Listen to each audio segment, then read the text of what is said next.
Iran का hypersonic missile से हमला हुआ है।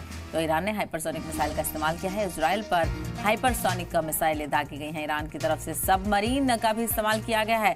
आपको बताते चले कि ईरान ने जबरदस्त कार्रवाई यहां पर की है और मुंहतोड़ जवाब इजराइल को दिया है। सबमरीन से भी मिसाइलें दागी गई हैं।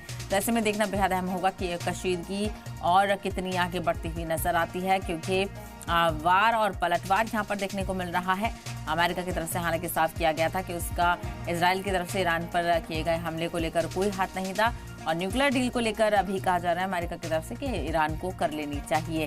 बहरहाल इजराइल और ईरान के बीच कशीदगी बढ़ रही है। हालांकि ये मामला पहले भी देखने को मिला था, लेकिन तब इतनी ज्यादा टेंशन नहीं थी। लेकिन अब ऐसा लग रहा है कि ईरान भी चुप नहीं बैठेगा, इजराइल को मुंह तोड़ जवाब दिया जाएगा। तो ईरान ने हाइपरसोनिक मिसाइलों का इस्तेमाल करते हुए इजराइल पर सैकड़ों मिसाइलें दागी हैं और शदीद नुकसान इजराइल को पहुंचाने की कोशिश की है। यहां तक कि ईरान ने सबमरीन का भी इस्तेमाल किया है। सबमरीन से भी इजराइल में मिसाइलें दागी गई हैं। कई इमारतों को नुकसान पहुंचा है और यहां तक कि वजारत दिफा के दफ्तर को भी निशाना बनाया गया है, जिसको भी खासा नुकसान का अंदेशा जताया जा रहा है।